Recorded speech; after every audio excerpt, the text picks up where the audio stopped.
বাণিজ্য করি, কিন্তু নদীবক্ষে এমন আশ্চর্য দৃশ্য কোনোদিনই আমরা দর্শন করিনি।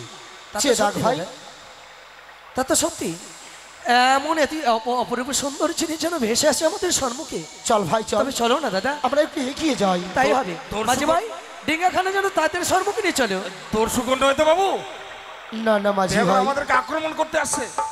চেয়ে দেখো, অপরূপ অপরূপ সুন্দর দৃশ্য, একখানা কলার ভেলা, সোলার মঞ্জুস, তারপর উপরে তার ভেতরে একটি কি রয়েছে জানিস ভাই? কি দাদা?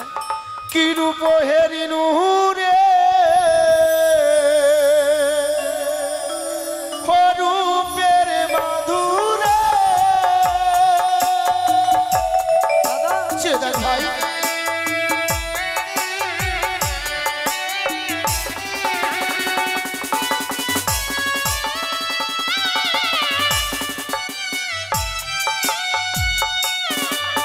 আলি কলার ভেলা, সোলার মঞ্জুস, দেখিবারে পায় রে। ঠিক বলেছেন বাবু। ভাই, তার ভেতরে কি রয়েছে জানিস? কি? আর তার ভেতরে আছে একটি রমণী রে। চেয়ে দেখ ভাই, চেয়ে দেখ, অপরূপ সুন্দরী একখানা রমণী বসে রয়েছে। জিজ্ঞেস কর না ভাই, কে সে?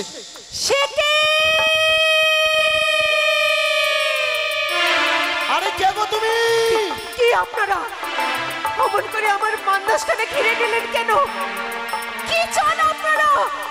কেন এভাবে আমায় ঘিরে রাখলেন? মাঝি ভাই ডিঙ্গা লাগাও। আরে কে তুমি? একাকিনী এই নদীবক্ষে ভাসছো কেন? আর তোমার ওই ভেলায় কি রয়েছে? আমি বেহুলা। বেহুলা? আমার ভেলায় আছে আমার স্বামীর মৃতদেহ। মৃতদেহ? কি হয়েছে তোমার স্বামী? বলো।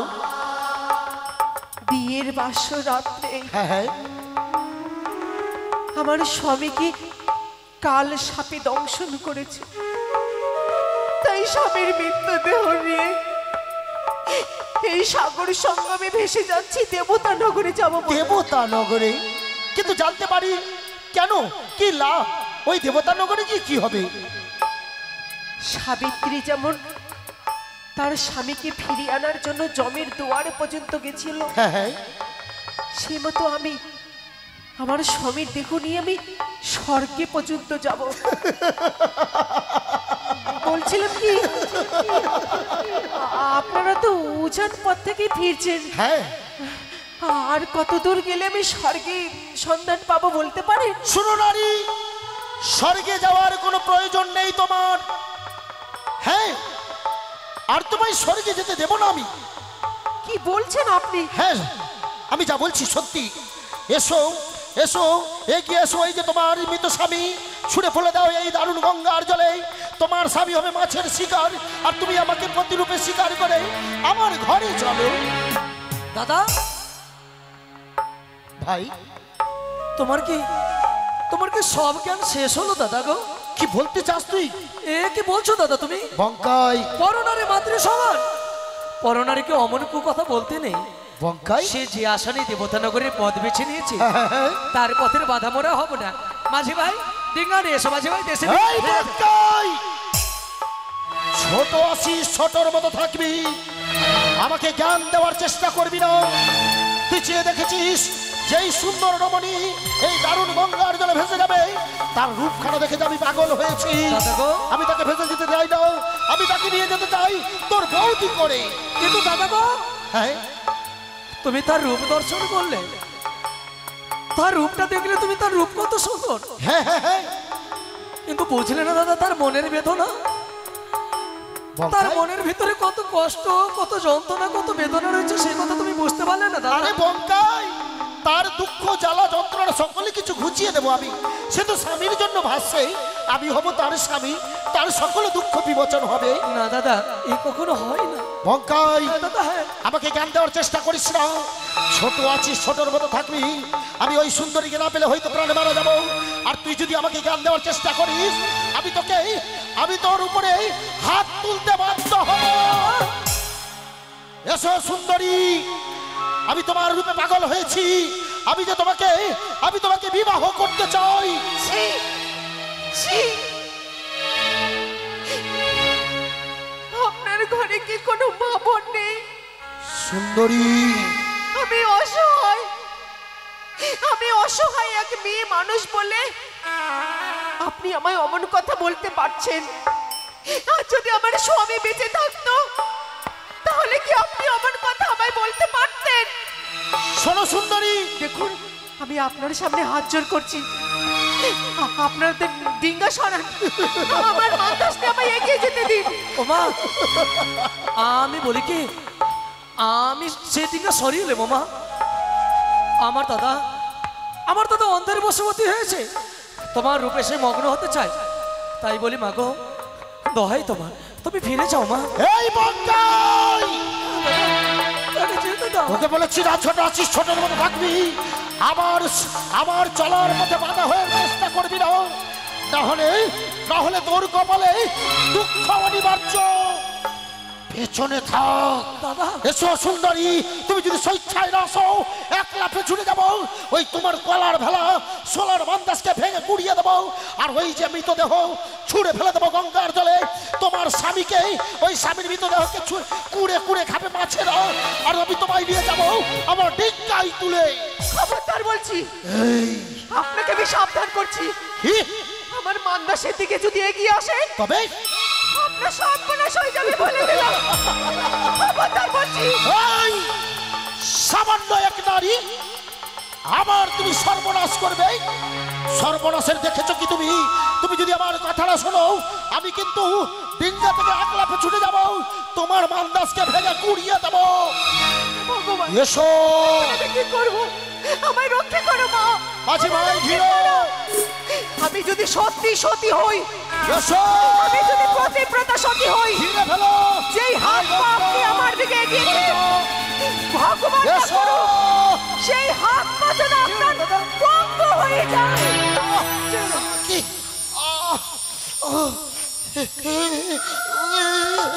কি সর্বনাশ হলো আমার? দাদা যেন আমার সর্বশরীর যেন কেমন ভয় বঙ্কাই।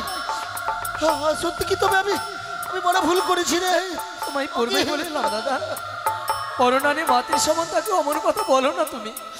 বঙ্কাই সে সামান্য নারী নয়। বঙ্কাই সে সামান্য নারী নয়। এই যে মানব রূপে কোনো দেবী, সে কোনো দেবী।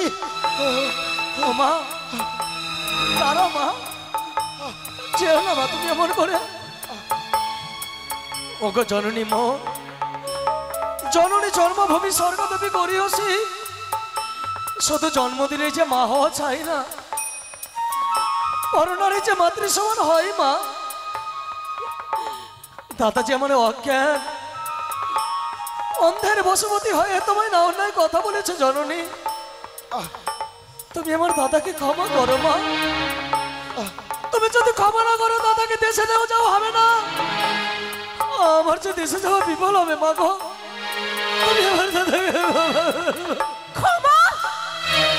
কিসের ক্ষমা? কোনো ক্ষমা নেই। আপনাদের মতো কিছু পুরুষ শয়তানেরা অসহায় মেয়েদের সর্বনাশ করে, আর যখন বিপদে পড়ে তখন ক্ষমা চায়। মা, আমি বারবার করে হাত জোড় করে বিনতি করেছিলাম, আমার মান্দাসের দিকে এগিয়ে আসবেন না, আপনাদের সর্বনাশ হবে। কিন্তু আপনারা কোনো কথা শোনেননি আমার। ও মা, দস্যুর মতো আমার প্রাণে হাত বাড়িয়েছে। এখন অনুতাপের আগুনে জ্বলছেন, তাই ক্ষমা চাইছেন। কিন্তু মা গো, কোনো ক্ষমা নেই আপনাদের, অমন কথা বলো না মা। কোনো ক্ষমা নেই। আজ যদি আমরা অন্য মায়ের গর্ভে না জন্ম নিয়ে আজ যদি আমরা তোমার গর্ভজাত সন্তান হতাম, তবে কি এমন করে ভঙ্গ করে এমনই তোমার সন্তানকে তুমি ছেড়ে যেতে পারতে মা? আমি মানি মা, হ্যাঁ, এবং কি আমি জানি সন্তানরা ভুল করে মা নয়, শত বেদনা, শত দুঃখ, কষ্ট, যন্ত্রণা সহ্য করেছি সেই গর্ভধারিণী মা তাকে ক্ষমা করে। তুমি যে আমার সেই চলনি মা, তুমি আমার দাদাকে ক্ষমা করো মা গো, তুমি আমার দাদাকে ক্ষমা করো। নারীরা শুধু ভূমির সামগ্রী নয়, নারীরা মায়ের জাত, আর সেই মায়ের প্রতি আপনারা হাত বাড়াতেও দ্বিধা করেন না।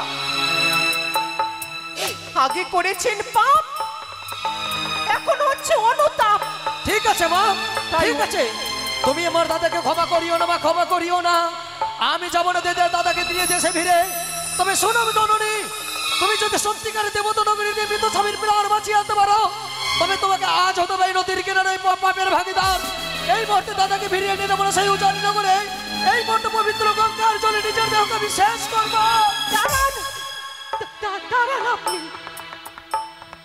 ক্ষমা করার আমি কেউ নই, তবে মা, আমি তো শুধু কেবলমাত্র রক্তে মাংসে গড়া মানুষ।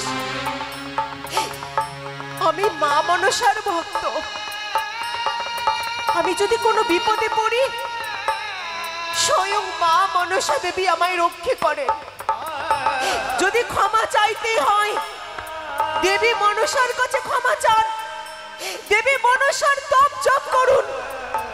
যদি তিনি তুষ্ট হন, তবে আপনি কৃপা লাভ করতে পারেন, নইলে সারা জীবন আপনাকে পঙ্গু হয়েই থাকতে হবে। আমি করব ভাইরে, তুমি তাই করো দাদা, তুমি সেই মায়ের নাম শুনে এই অন্তরখানা জুড়িয়ে গেল। আমি সেই মায়ের আরাধনা করব। ওগো মা মনসা দেবী, তুমি এই অধম সন্তানকে করুণা করো, কৃপা করো মা, কৃপা করো। জয় জয় মা মনসা দেবীর জয়, জয় জয় মা মনসা দেবীর জয়, জয় জয় মা মনসা দেবীর জয়। ভাই দাদা, আমি ভালো হয়ে গেছি ভাই, আমি ভালো হয়ে গেছি, আমি ভালো ভালো হয়েছে দাদা। ভাই রে, আমি যে দুর্ব্যবহার করেছি ওই মেয়েটির সাথে, আমি তার সম্মুখে দাঁড়াতে কি করে। কিন্তু ভাই, কি দাদা? চলেতে যাব, হ্যাঁ, একটিবার ওর পরিচয় নে না ভাই। কোন সতী মায়ের গর্ভে জন্ম তার, একটিবার পরিচয় নে ভাই। তাই হবে দাদা। ও মা, শুনছ? হ্যাঁ, একটা কথা জিজ্ঞেস করবো মা গো। বলুন। আচ্ছা বলো না মা, কোন সতী মায়ের গর্ভে তোমার জন্ম, কিংবা তোমার পিতৃ পরিচয়? কোন সতী মা তোমায় 10 মাস 10 দিন গর্ভে ধরে পৃথিবীতে এনেছে মা? তোমার আত্মপরিচয় কি জননী, বলো না। আমার পরিচয় হ্যাঁ। জানতে চাই? দেখুন, চম্পলার কুলবধূ আমি। শ্বশুর কুলের নাম তো আমি বলতে পারবো না। যদি আমার পিতৃকুলের পরিচয় চান, তাহলে আমি বলতে পারবো। আমি সেই পরিচয় চেয়েছি মা। তোমার পিতৃ পরিচয় চেয়েছি, তোমার পিতৃ পরিচয় দাও জননী। শুনুন তবে। উছানি না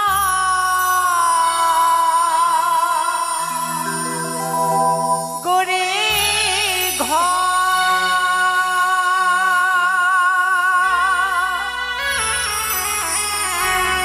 পিতা সাই বেনে সদা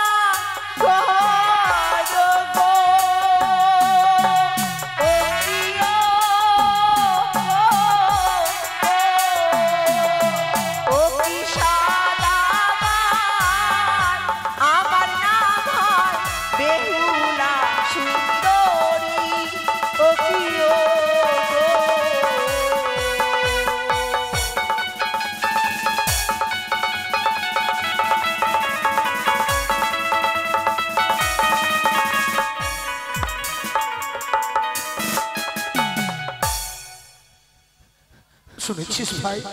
দাদা, এ তো আমাদের বাবার কথা বলছে। না না, আমাদের তো কোনো বোন ছিল না, তাকে জিজ্ঞেস করতো তার কোনো ভাই রয়েছে। ওগো, একটা কথা আর জিজ্ঞেস করবো? বলুন। সত্যি যদি তোমার এই পিতৃ পরিচয় হয়ে থাকে, আচ্ছা বলো না তোমার কটি দাদা? আমার ছয়টি দাদা। ছয়টি দাদা? আচ্ছা বলতে পারবে তোমার 6 দাদার নাম কি? নিশ্চয়ই। শঙ্কাই বঙ্কাই বড় দাদা,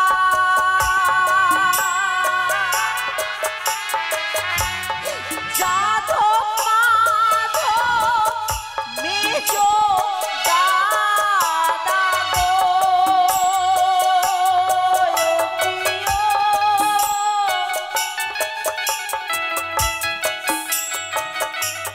শুনুন সদাগর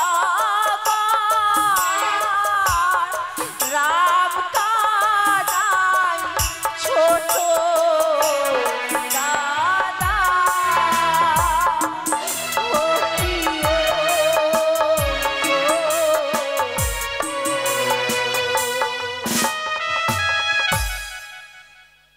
ভাই রে, দাদা, আমি আমার থেকে এত বড় অন্যায় হয়ে গেল। চল ভাই চল, কোন মুখ নিয়ে বলবো যে আমরা তার 2 দাদা? শুনছেন? যদি কিছু না মনে করেন, আমার কথার একটু শুধাবো। এমন কি কথা বলবে? আপনারা তো দেশ বিদেশি বাণিজ্য করছেন, আমার দাদাদেরকে আপনারা চেনেন? আমি চিনি, আমি চিনি। বলে বলে বলে। জানেন, আমার জন্মের আগেই বড় দাদা শঙ্কাই বঙ্কাই বাণিজ্য করতে গেছেন, আমি কোনোদিন তাদের দেখিনি। বলুন না, আমার দাদাদেরকে আপনারা চেনেন? চিনি গো, তোমার দাদাকে চিনি মোরা, কিন্তু কিন্তু সইতে পারবে তো তোমার দাদার ব্যবহার কেমন? তোমার দাদারা কেমন জানতে পারবে? আপনার কথার অর্থ আমি বুঝতে পারলাম না। পারবে না? আমি জানি, আমি জানি যে দাদাকে তুমি পিতার আসনে বসিয়েছ সেই দাদা যে পিতার সমান নয় তোমার। যে দাদাকে তুমি পিতৃ ভালোবাসা দিচ্ছ সেই দাদা তোমার পিতৃ ভালোবাসার সমভূত নয়। তবে শোনো, তোমার এক এক করে 2 দাদা, তারা হচ্ছে ঠক, তারা হচ্ছে বেঈমান। বড় নারী মানে মাতৃ সমান নয়, তারা যে লুটে বেঁধে খেতে চায়। তোমার 2 দাদা চরিত্রহীন। খবরদার বলছি, আমার দাদার নামে অমন মন্দ কথা বলবেন না আপনারা। কাকে কি বলছেন? শাহবেনের পুত্র অমন ব্যবহার হতে পারে না। আমার বাবা আমাদেরকে এভাবে শিক্ষায় মানুষ করেননি। দেখলে তো দাদা, তাই আপনাদের আমার দাদার নামে অমন কথা আপনারা বলবেন না, বলবেন না। ভাই রে, দাদার জন্য কতটা ভালোবাসো তার মনের ভিতরে। আমার দাদা অমন কাজ করতে পারে না। কেউ যদি তাকে একটু কুকথা বলে তার দাদার ব্যাপারে, কতটা রাগ, কতটা নিক্ষেপ, কতটা ক্ষেপ, তা কেমন করে পরিচয় দেবে দাদা তাকে? ভাই রে, যত কষ্ট হোক না কেন, এইভাবে আমরা তো বৈমুখ হয়ে যেতে পারি না। ওরে হতভাগিনী, তুই যেই 2 দাদাকে দেখবি বলে বড় লালায়িত,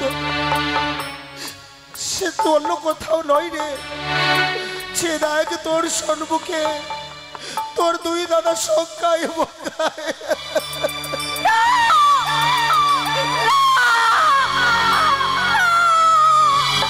আমি বিশ্বাস করি না, আমি বিশ্বাস করি না, বিশ্বাস করি না। হে ভগবান, আমার দাদা চরিত্রহীন, লম্পট। আমি বিশ্বাস করি না, আপনারা মিথ্যে কথা বলছেন। না বেহুলা, আপনারা আমার দাদা হতে পারেন না। এটাই যে সত্যি, আমরাই তোর 2 দাদা শঙ্কাই বঙ্কাই বেহুলা। আচ্ছা বলতে বল, কি করলে তুই বিশ্বাস করি আমরা তোর 2 দাদা? তাহলে আপনারা বৈদেশী নন, না। আমার নিজের দাদা হ্যাঁ শঙ্কায় বঙ্কায়। হ্যাঁ বল। ছি ছি ছি দাদা, ছি। আমার ভাবতে ঘেন্না হচ্ছে যে তোমরা আমার নিজের দাদা। শাহবেনের পুত্র হয়ে এমন কাজ করতে তোমাদের বিবেকে বাঁকলো না?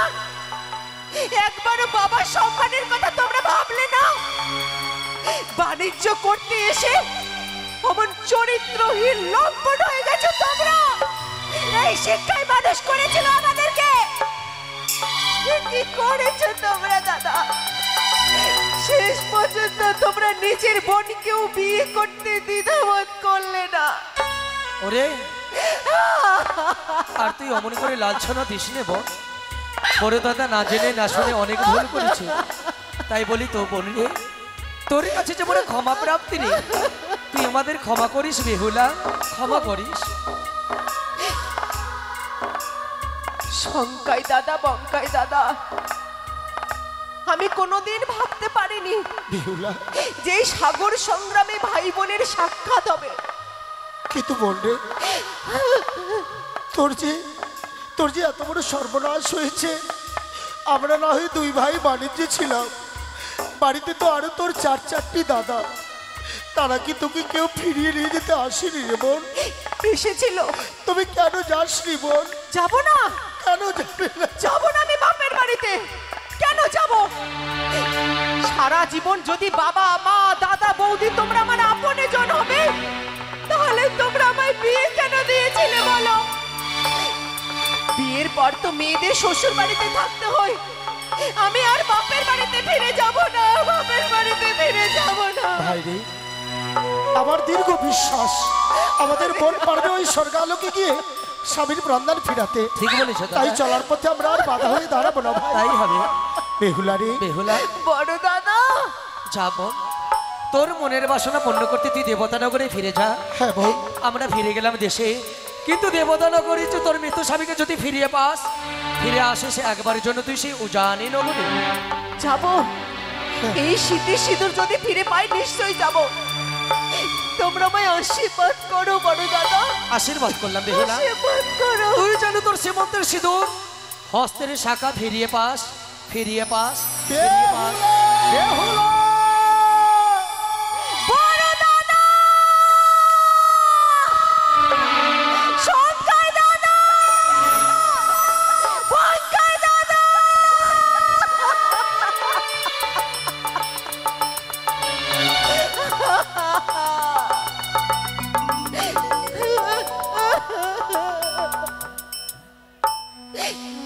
একই ভান্ডে জন্ম আমাদের। যেমন জল কাটলে দুই ভাগ করা যায় না, রক্তের সম্পর্ক ভাগ করা যায় না। কিন্তু কি করব বলো? আমার যে কর্তব্য, আমার যে দায়িত্ব, আমি যে কথা দিয়েছি আমার শ্বশুর কুলের সকল সন্তানদেরকে আমি ফিরিয়ে আনবো। যতদিন আমার শ্বশুর কুলকে আমি ফিরিয়ে আনতে পারবো না, ততদিন আমি বাপের বাড়িতেও ফিরে যেতে পারবো না। তোমরা আমায় ভুল বোঝো না দাদা, তোমরা আমায় ভুল বোঝো না, ভুল বোঝো না।